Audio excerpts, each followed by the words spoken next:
내 주는 강한 성이요 또 나의 방패 되시니 큰 환난에서 우리를 늘 구원하여 주시리. 옛 원수 마귀는 이때에 힘을 써 괴휼과 권세로 제 무기 삼으나 주 권능 당치 못하리. 내 힘만 의지할 때에 패할 수밖에 없으나 힘 많은 대장 나와서 날 대신하여 싸우네. 이 대장 누구뇨? 예수 그리스도 곧 만유 주로다. 이 싸움 이길 자 주 예수밖에 없도다. 저 마귀 두루 편만해 온 백성 삼키려 하나. 겁내지 말고 싸우라. 진리로 승리하리라. 진척과 재물과 명예와 생명을 원수가 취해도 진리는 살아서 늘 길이 빛나리로다.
사랑하는 성도 여러분, 안녕하십니까?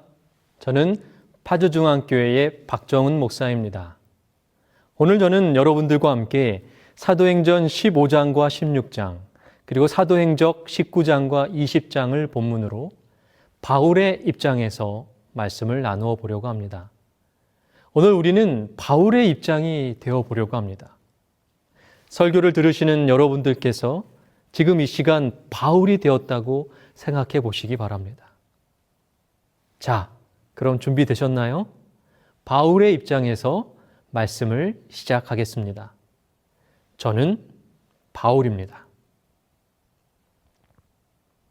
1차 선교 여행을 마치고 저희 일행은 수리아의 안디옥 교회로 다시 돌아갑니다. 안디옥 성도들에게 하나님께서 이방인들에게 믿음의 문을 여신 것을 자세히 이야기했습니다. 모든 성도들이 기뻐하며 모든 영광을 하나님께 드렸습니다. 안디옥 교회는 그 당시 크고 성장하는 교회였습니다. 이 교회는 선교 활동의 중심지였습니다. 유대인과 이방인 등 많은 계층의 교인들로 구성되어 있었습니다. 목사들과 평신도들이 서로 하나 되고 연합되었습니다. 그러나 사단은 안디옥 교회가 하나님의 뜻대로 성장하는 것을 원하지 않았습니다. 그래서 성도들이 서로 싸우도록 문제를 일으키게 됩니다. 그 문제는 바로 구원을 얻기 위해서는 반드시 유대인들처럼 할례를 받아야 한다는 주장 때문에 생겼습니다. 이방인 그리스도인들의 입장에서는 정말 난처한 일이 아닐 수 없었습니다. 안디옥 교회는 이 소통의 문제를 어떻게 해결할 수 있었을까요? 안디옥 교회는 이 어려운 소통의 문제를 성급하게 처리하려고 하지 않았습니다. 대부분 유대인들이 지도층에 있었기 때문에 유대인들의 의견 쪽으로 결론을 내릴 수도 있었습니다. 하지만 안디옥 교회는 그렇게 하지 않았던 겁니다. 그들은 예루살렘에 있었던 예수님의 12 사도들과 장로들의 의견을 묻기로 결정합니다. 할례 문제에 대한 고려는 많은 토의와 논쟁을 초래했습니다. 분열이 생길 것을 우려해서 교회에 몇 책임 있는 사람들과 저와 바나바를 예루살렘에 보내서 그 문제를 사도들과 장로들 앞에 제시하기로 한 것입니다. 거기서 저희는 다른 교회의 대표자들과 절기에 참석하기 위해 모인 예루살렘의 사람들을 만나게 될 것이었습니다. 모든 논쟁은 총회에서 최종 결정이 날 때까지 당분간 중단해야 될 필요가 있었습니다. 그 후에 전국 방방곡곡에 있는 다른 교회들은 이 결정을 널리 받아들여야만 했습니다. 소통이 안 되는 상황 속에서 가장 위험한 것은 성급하게 해결하려고 하는 겁니다. 자신의 의견만 주장하면서 성급하게 자신의 의견 쪽으로 결론을 내리려고 할 때 상황은 더욱더 악화되게 됩니다. 우리는 너무나도 많이 상대방의 의견을 들으려고 하지 않고 내 자신의 주장만을 내세울 때가 많습니다. 상대방을 내 편으로 만들기 위해서는 많이 들어주는 것이 필요합니다. 예수님이 사람들과 소통하실 때 그렇게 하셨어요. 예수님은 항상 질문을 던지셨습니다. 그래서 그 사람들이 스스로 말을 할 수 있도록 하셨어요. 그리고 그 이야기를 다 들어주셨다는 것입니다. 사실 안디옥 교인들은 자신들의 구원과 직결되는 할례 문제에 있어서 담임 목사였던 저와 바나바보다 예수님의 직계 제자였던 사도들의 판결을 받아야겠다라고 생각한 겁니다. 저와 바나바에게 있어서는 크게 자존심이 상하는 일일 수도 있었습니다. 하지만 저와 바나바는 말하지 않았습니다. 들어주는 것입니다. 그리고 자존심을 내려놓는 것입니다. 그럴 때 비로소 소통이 시작될 수 있기 때문입니다. 저희는 오히려 예루살렘으로 가는 도중에도 각 마을의 초기 교인들을 방문하고 이방인들의 개종 소식을 전하며 격려했습니다. 예루살렘 교회에 도착하자 이 문제로 인하여 총회가 열리게 됩니다. 이 문제의 결정으로 인하여 초기 교회의 운명이 달려 있게 되었습니다. 만일 이 문제를 해결하지 못하면 교회의 존재까지 위태로운 상황이 되었기 때문입니다. 열띤 토론이 이어지는 가운데 12사도를 대표하여 베드로가 말했습니다. 베드로는 하나님이 우리의 마음을 아시는 것처럼 우리도 다른 사람을 이해해 주자고 부드럽게 말했습니다. 베드로가 사람이 참 많이 변했습니다. 베드로도 저처럼 매우 다혈질적인 사람이었기 때문입니다. 베드로는 성령 하나님께서 할례받지 않은 이방인들과 할례받은 유대인들에게 동일한 능력을 부어주심으로써 논쟁 중에 있는 그 문제의 결론을 이미 내리셨다라고 설득했습니다. 그는 하나님께서 각종 네발가진 짐승이 가득한 보자기를 그의 앞에 제시하시고 그에게 잡아먹으라고 명하셨던 그의 환상을 자세히 말했습니다. 이 기별은 하나님께서는 사람을 외모로 취하지 않으시고 당시를 경외하는 사람들을 모두 받아들이시고 인정하신다는 사실을 나타낸 것입니다. 그리스도의 피가 모든 부정한 것을 깨끗하게 하실 수 있기 때문이었습니다. 예루살렘 총회의 의장이었던 야고보가 베드로에 이어서 말합니다. 예수님의 제자 야고보가 아니라 야고보서를 쓴 예수님의 형제 야고보였습니다. 야고보는 이방인 그리스도인들이 할례받는 것은 중요하지 않다는 의견을 말하고 이방인 그리스도인들 쪽으로 손을 들어준 것처럼 보입니다. 하지만 야고보는 그 뒤에 이방인 그리스도인들이 만약 우상 숭배의 영향을 그대로 받고 있다면 그것은 결코 용납할 수 없다고 하면서 유대인 그리스도인들 쪽에도 손을 들어준 것입니다. 참 지혜롭지 않습니까? 지혜롭게 결정을 내리는 것은 결코 쉬운 일이 아닙니다. 그리고 어떻게 결정하는 것이 지혜로운 것인지도 애매할 때가 너무나도 많습니다. 그러므로 소통의 문제가 발생했을 때에 가장 지혜롭게 대처할 수 있는 것은 지혜의 근원이신 하나님께 여쭈어 보는 것입니다. 야고보가 그렇게 지혜로운 의견을 낼 수 있었던 것은 분명히 성령 하나님의 도우심이 있었기 때문입니다. 총회는 유대인들과 이방인 그리스도인들과 사도들과 교사들, 여러 지방에서 선출된 대표자들로 구성되어 있었습니다. 예루살렘에서 장로들과 그리고 안디옥 교회에서 온 대표자들이 참석했고 가장 유력한 교회들이 참석했습니다. 그들은 성령 하나님께 지혜를 구한 것입니다. 소통에 문제가 생기고 의견이 충돌될 때 우리는 반드시 하나님께 먼저 지혜를 구해야 합니다.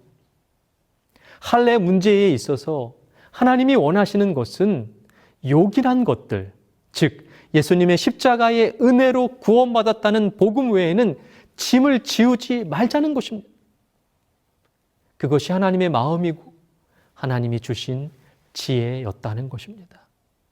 하나님께 지혜를 구하며 소통하는 성도들이 되어야 합니다. 그들은 신중하게 합의한 결과 이방인들에게 성령을 부어주심으로 하나님께서 친히 문제에 대해 응답하셨음을 모두가 인정하게 되었습니다. 하나님의 은혜로 예루살렘 총회를 잘 마칠 수 있었습니다. 그리고 안디옥으로 돌아온 저와 바나바는 곧바로 2차 선교 여행을 떠나게 됩니다. 그런데 2차 선교 여행을 떠나기 전에 의견의 차이로 인하여 바나바와 저는 소통에 어려움을 겪게 된 겁니다. 사단은 끊임없이 성도들이 서로 소통하지 못하게 공격하는 것입니다. 다투어라고 번역된 헬라어 원어는 성경에 단 2곳에서만 사용됐는데 헬라어 파룩시스모스는 서로 상반된 의미를 동시에 지니고 있는 단어입니다. 다툼이라고 하는 뜻도 있지만 격려, 자극이라고 하는 뜻도 있습니다. 서로의 의견의 차이를 하나님의 방법으로 잘 소통하면 그것이 오히려 격려가 되고 자극이 될 수 있다는 것입니다. 저는 가정의 안전함과 안락을 위하여 사업을 벌인 마가의 약점을 용서하려 하지 않았습니다.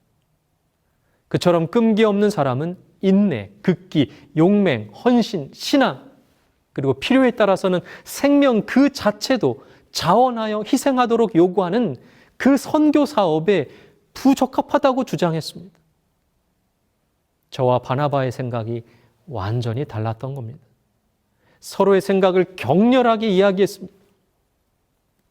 그러나 결코 생각이 다르다고 해서 서로를 비난하지 않았습니다. 오히려 서로의 다른 의견을 인정해주고 서로 격려하면서 따로 선교 여행을 떠나기로 한 것입니다. 저는 신라를 선택했고 수리아와 길리기아로 여행하면서 그곳에서 교회들을 굳게 하였고 마침내 루가오니아도에 있는 더베와 루스드라에도 이르게 되었습니다. 그곳은 바로 제가 돌에 맞았던 곳이었습니다. 저희의 수고로 복음을 받아들인 사람들이 시련의 시험을 어떻게 견디고 있는지를 저는 몹시 보고 싶었습니다. 루스드라의 성도들은 다행히 난폭한 반대의 직면에서도 굳게 믿음을 지키고 있었어요. 그곳에서 저는 다시 디모데를 만납니다. 제가 당했던 고난을 목격하면서 감명을 받고 완전히 목회 사업에 자신의 삶을 바치기로 마음먹었던 디모데를 다시 만난 겁니다. 루스드라는 저를 죽이려고 쫓아왔던 유대교도들로 인하여 제가 죽을 고비를 여러 번 넘겼던 좋은 기억의 장소가 아니었습니다. 그런데 왜 저는 또다시 그곳을 향하여 선교 여행을 갔을까요? 루스드라를 들리지 않고 다른 도시로 충분히 갈 수 있었습니다. 그러나 저는 제가 복음을 전한 사람들이 신앙을 잘 유지하고 있는지 격려하고 위로하고 함께 하고 싶었던 겁니다. 그렇게 제가 다시 한번 목숨의 위협을 무릅쓰고 루스드라에 찾아갔기 때문에 저에게 있어서 너무나도 귀한 동역자인 디모데를 세울 수 있게 된 것입니다. 디모데가 없었다면 저의 선교 사역은 너무나도 큰 어려움이 있었을 것입니다. 하나님은 정말 살아계십니다. 디모데의 마음은 저의 마음과 결합되었고 디모데는 저희와 함께 선교 여행을 하기를 갈망했습니다. 봉사를 위하여 더욱 많은 일꾼을 훈련시킬 필요가 있었습니다. 저는 디모데가 목회와 선교 사업의 신성성을 옳게 분별하고 다가올 고통과 핍박을 두려워하지 않으면서 즐겨 가르침을 받기를 원하는 사람임을 발견했습니다. 디모데의 아버지는 헬라인이었고 어머니는 유대인이었습니다. 그는 어려서부터 성경을 잘 알았습니다. 그가 가정생활을 통해 보았던 경건함이 그에게 묻어 있었습니다. 그의 어머니와 외조모가 가졌던 성경에 대한 신앙은 그에게 하나님의 뜻을 행하는 데 따르는 축복을 끊임없이 주었던 것입니다.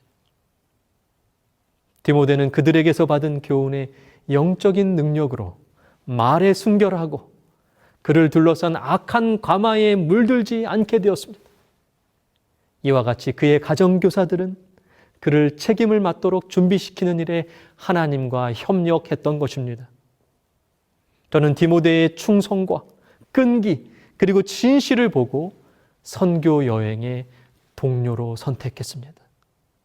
디모데가 하나님께 택감을 받았을 때에는 단지 청년에 불과했습니다. 그러나 부모의 교육을 통하여 그의 원칙들이 확고하게 확립되었기 때문에 그는 저의 조력자로서의 위치를 차지하기에 적합하게 되었던 겁니다. 그는 비록 젊었지만 그리스도인의 온유함을 가지고 그의 책임을 감당하였습니다. 저는 그런 디모데를 데려다가 할례를 행하게 됩니다. 예루살렘 총회 때에 이미 할례는 구원과는 상관이 없다고 결론이 내려져 있었습니다. 그런데 왜 저는 굳이 디모데에게 할례를 행하게 했던 것일까요? 디모데의 어머니는 유대인이었습니다. 그런데 문제는 디모데의 아버지가 헬라인이었다는 겁니다. 디모데는 그런 자신의 가족 환경이 유대인들을 전도하는 데 있어서 혹시나 방해가 되지 않을까라고 생각했습니다. 저도 마찬가지입니다. 예수님을 전하기 위해서 그들과 똑같이 할례를 받아야겠다 생각하고 할례를 받은 것입니다. 제가 권했지만 디모데가 스스로 결정한 일이었어요. 저는 선교를 위하여 여러 나라를 여행해야 했고 어디를 가든 유대인들의 회당에서 가장 먼저 선교했습니다. 저의 일행 중에 할례를 받지 않은 것이 알려지면 유대인들의 편견과 고집으로 크게 선교가 방해를 받을 것이 분명했습니다. 저는 이방인들에게와 마찬가지로 유대인들에게도 복음을 전하고자 갈망했기 때문입니다. 신앙의 모순이 되지 않는 한 모든 반대에 대한 구실을 제거하고자 노력했던 겁니다. 하지만 할례에 담겨져 있는 그 언약은 그리스도의 십자가로 성취되었음을 저는 확신했습니다. 디모데는 저의 충고와 지도를 구했고 순종했습니다. 그는 충동에 따라 움직이지 않았고 걸음마다 이것이 주의 길인가를 물으면서 깊이 숙고하고 침착하게 생각했습니다. 성령 하나님께서는 그가 거룩한 임재자의 거하실 성전으로 만들어지고 꼴지어질 수 있음을 발견한 것입니다. 성경의 교훈이 매일의 생애 속에 역사할 때에 그것은 품성에 깊고 영속적인 감화를 끼치게 됩니다. 디모데는 그 교훈을 배우고 실행했습니다. 그는 특별히 특출한 재간을 가지지는 않았지만 경험을 통해 얻은 경건의 지식은 그를 다른 신자들보다 뛰어나게 했고 영향력을 갖게 한 것입니다. 남자의 성기의 표피를 잘라내는 할례는 21세기 여러분들에게 있어서는 너무 쉽게 당연히 할 수 있고 해야 되는 일이지만 그 시대에 병원이라도 제대로 있었겠습니까? 굳이 안 해도 되는 일이었지만 예수님을 전하기 위해서라면 자신의 살을 잘라내는 희생을 감당할 수 있는 마음, 이러한 마음을 가진 사람들에게 하나님은 역사하시고 그들을 사용하신다는 겁니다. 내 생각이 옳지만 다른 사람들을 위하여 나의 생각을 내려놓을 수 있는 소통의 사람들을 사용하신다는 겁니다. 희생하고 헌신하는 사람들을 하나님은 찾고 계십니다. 한국의 복음을 전한 선교사들이 그러한 정신으로 하나님을 전했습니다. 한국에 온 외국인 선교사들은 옛날 한국 사람들에게 예수님을 전하기 위해서 한복을 입고 상투를 틀고 버선을 신고 수염을 길렀어요. 얼마나 불편하고 힘들었을까요? 그러나 예수님을 전하기 위해서 그들과 소통하기를 원했던 겁니다. 불편하고 힘든 것 따위는 아무것도 아닌 겁니다. 마치 유대인들과 소통하기 위하여 할례를 받았던 디모데처럼 말입니다. 그들이 그렇게 할 수 있는 이유는 예수님이 먼저 우리와 소통하시기 위하여 인간이 되셨기 때문입니다. 예수님처럼 한국인들과 소통하기 위하여 한국인처럼 되려고 했던 그러한 외국인 선교사들을 통해서 하나님은 놀라운 기적들을 이루셨습니다. 그런 선교사들의 희생과 헌신으로 한국은 유례없는 기독교 강대국이 되는 놀라운 역사가 일어난 것입니다. 이제는 거꾸로 미국 다음으로 해외 선교사를 가장 많이 보내는 나라가 된 것입니다.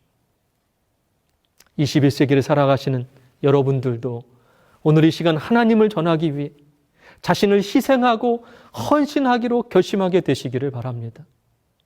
그럴 때 여러분은 살아계신 하나님을 경험하게 되실 것입니다. 21세기 한국에서 있었던 일입니다. 서울 서초동 소년법정에서 일어난 사건입니다. 서울 도심에서 친구들과 함께 오토바이를 훔쳐 달아난 혐의로 구속된 한 소년은 방청석에 홀 어머니가 지켜보는 가운데 재판을 기다리고 있었습니다. 조용한 법정 안에 중년의 여성 부장 판사가 들어와 무거운 보호 처분을 예상하고 어깨가 잔뜩 움츠리고 있던 소녀를 향하여 나지막하며 다정한 목소리로 말했습니다. 앉은 자리에서 일어나 날 따라 힘차게 외쳐보렴. 나는 이 세상에서 가장 멋진 사람이다. 예상치 못한 재판장의 요구에 잠시 머뭇거리던 소녀는 나지막하게 따라했습니다. 나는 이 세상에서 라며 입을 열었습니다. 그러자 이번에는 더 큰 소리로 나를 따라하라고 하면서 말했습니다. 나는 무엇이든지 할 수 있다. 나는 이 세상이 두려울 게 없다. 이 세상은 나 혼자가 아니다. 큰 목소리로 따라하던 소녀는 이 세상은 나 혼자가 아니다 라고 외칠 때 참았던 눈물을 터뜨리고 말았습니다. 소녀는 작년 가을부터 14건의 절도, 폭행 등 범죄를 저질러 한 차례 소년 법정에 섰던 전력이 있었기 때문에 이번에도 동일한 수법으로 무거운 형벌을 받게 되어 있었어요. 그럼에도 불구하고 판사는 소녀를 법정에서 일으켜 세운 후에 외치기로 판결을 내렸습니다. 판사가 이런 결정을 내린 이유는 이 소녀가 작년 초까지만 해도 어려운 가정 환경에도 불구하고 반에서 상위권 성적을 유지했고 장래 간호사를 꿈꾸던 발랄한 학생이었기 때문입니다. 그러나 작년 초 기갓길에 남학생 여러 명에게 끌려가 집단 폭행을 당하면서 삶이 송두리째 바뀌었습니다.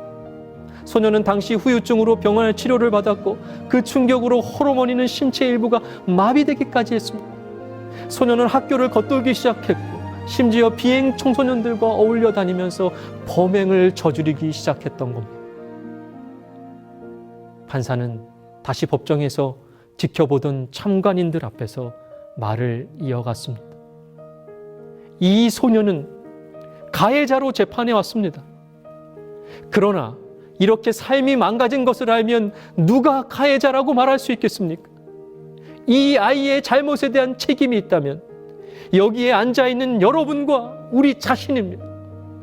이 소녀가 다시 이 세상에서 긍정적으로 살아갈 수 있는 유일한 방법은 잃어버린 자존심을 우리가 다시 찾아 주어야 합니다. 그리고 눈시울이 붉어진 판사는 눈물이 범벅이 된 소녀를 법대 앞으로 불러 세웠습니다. 그리고 이렇게 말합니다. 이 세상에서 누가 제일 중요할까? 그건 바로 너야. 이 사실만 잊지 않는다면 지금처럼 힘든 일이 있어도 이겨낼 수 있을 거야. 그리고는 두 손을 쭉 뻗어 소녀의 손을 잡아주면서 이렇게 말을 이었습니다. 마음 같아서는 꼭 안아주고 싶지만 너와 나 사이에는 법대가 가로막혀 있어 이 정도밖에 할 수 없어 미안하구나. 서울 서초동 법원청사 소년법정에서 16세 소녀에게 서울 가정법원 김규옥 부장판사가 판결을 내렸던 사건으로 참여관 및 실무관 그리고 방청인들까지 눈물을 흘리게 했던 실제 사건입니다. 김규옥 판사는 죄인인 소녀를 이해하고 소통하기 위해 애를 썼습니다. 하나님은 우리를 이해하시고 소통하시기 위하여 십자가까지 지셨습니다. 목숨까지 버리셨습니다. 그러한 사랑을 받은 우리도 다른 사람을 이해하며 소통하며 살아갔으면 좋겠습니다. 천사들은 피조물을 위해 피조물이 되어버린 목숨을 버린 자신들의 신을 이해할 수 없었을 겁니다. 하나님의 그 아픔을 상처를 이해하지 못했기 때문입니다. 사랑하는 천사 루스벨, 그토록 믿었고 사랑했던 그가 하나님을 배신하고 사단이 된 순간 하나님의 마음은 너무나도 아팠습니다. 하나님이 창조했기 때문에 사랑했기 때문에 자유의지를 주었는데 그것이 죄가 되어버린 슬픔. 하나님은 다시는 제2의 루스벨이 생기기를 바라지 않으셨습니다. 그리고 십자가 위에 오르셨습니다. 십자가의 육체적 고통보다 더 큰 고통은 사랑하는 자식들을 죄로 인하여 빼앗겨버린 슬픔일 것입니다. 하나님은 다시는 사랑하는 자식들을 잃고 싶지 않으셔서 오늘도 십자가에 오르고 계십니다. 그 놀라운 예수님의 십자가 사랑에 힘을 의지하여 우리도 이해하며 소통하며 살았으면 좋겠습니다. 도무지 이해되지 않는 그 사람에게도 이유는 있습니다. 우리가 가정에서, 교회에서 내가 이해할 수 없다고 함부로 말하거나 판단하지 않았으면 좋겠습니다. 하나님도 그렇게 하지 않으시기 때문입니다.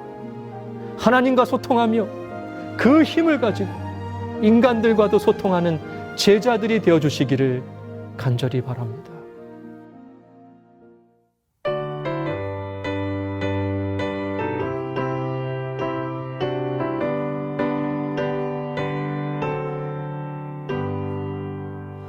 찬송 부르고 주를 전하며 남은 세월 지낸 후에 주님 오셔서 나를 부르면 영광 중에 나아가리.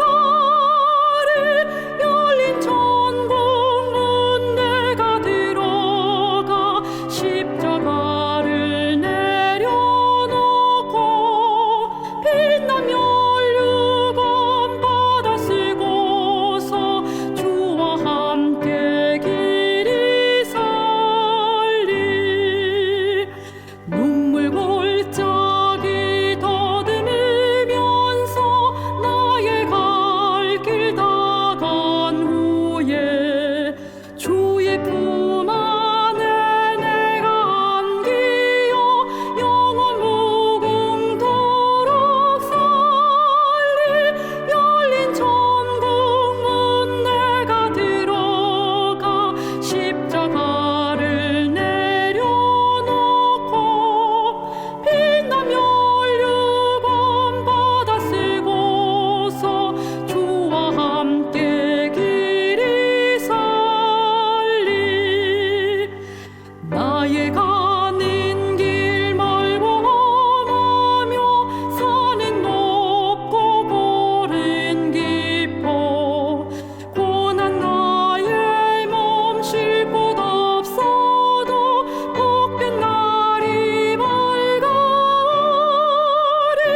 열린 천국 문 내가 들어가 십자가를 내려놓고 빛나며 율육은 바다 쓰고서 주와 함께 길이 살리.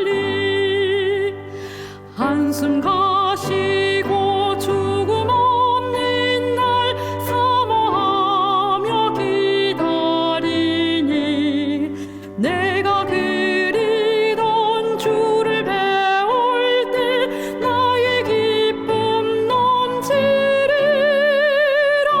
열린 천국 문 내가 들어가 십자가를 내려놓고 빛나며 율육은 바다 쓰고서 주와 함께 길이 살리.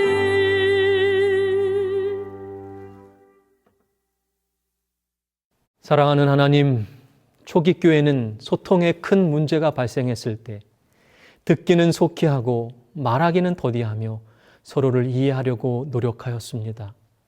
베드로는 부드럽게 말했고 야고보는 하나님의 지혜를 구했습니다. 우리도 소통에 문제가 생겼을 때 하나님의 지혜를 구하며 부드럽게 말하고 들으며 이해하는 그리스도인이 되게 하여 주시옵소서.